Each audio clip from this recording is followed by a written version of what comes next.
জয় জয় শ্রী রাধে সকল গৌর ভক্তবৃন্দ। আমার পরম আরাধ্য শ্রী গুরুদেবের চরণে আমার কোটি কোটি দণ্ডবৎ প্রণাম। সকল সাধুগুরু বৈষ্ণবদের চরণেও আমার কোটি কোটি দণ্ডবৎ প্রণাম।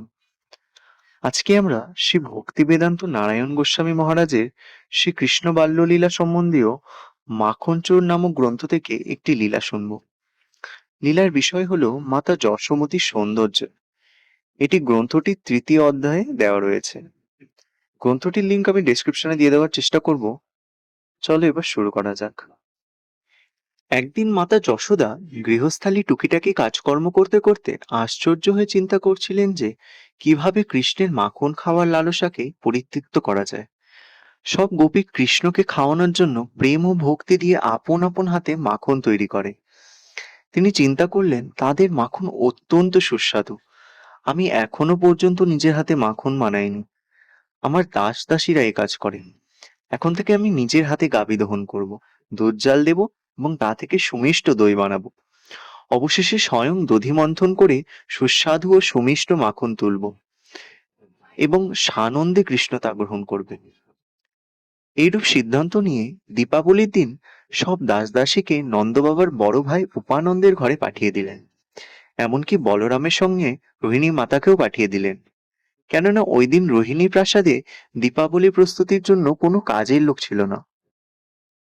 প্রত্যুষে অনুত্তেজিত ও প্রশান্ত সকালে ঈষৎ লালাভ সূর্য পূর্ব গগনে উঠেছিল। একাকী যশোদা দধি মন্থন করছিলেন।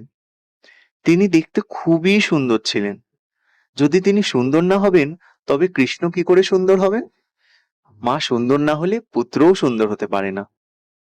কেমন করে আমরা মা যশোদার সৌন্দর্য বর্ণনা করব?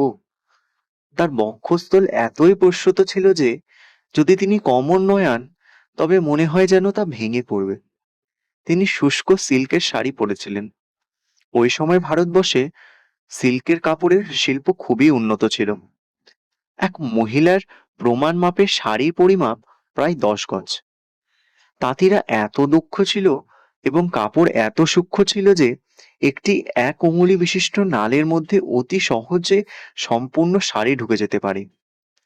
দেওয়ালি উৎসব উপলক্ষে যশোদা এমন এক বিশেষ প্রকারের সিল্কের শাড়ি পরিধান করেছিলেন যার মধ্যে থেকে তার নারী সুলভ সৌন্দর্য বিচ্ছুরিত হচ্ছিল। মা যশোদা থামের পাশে দধির হাঁড়িটা রেখে মন্থনের জন্য প্রস্তুতি নিচ্ছিলেন এবং হাঁড়ির মধ্যে মন্থন দণ্ডটা রেখে সরু দড়ির সাহায্যে দণ্ডটাকে থামের সঙ্গে আটকেছিলেন। এখন দড়ি শেষ প্রান্ত টেনে মন্থন করতে শুরু করলেন। তিনি অত্যন্ত সুন্দরী, দক্ষ ও বুদ্ধিমতী ছিলেন। এই কারণে কৃষ্ণ অত্যন্ত সুন্দর মনোহর ছিলেন। হাজার হাজার লোক যদি তার অপ্রাকৃত লীলাবিলাস দর্শন করেন তাহলে তিনি অবশ্যই সকলের মনোযোগ আকর্ষণ করবেন। এইভাবে মা যশোদা যখন দধি মন্থন করছিলেন তখন তার মনোভাব কেমন ছিল?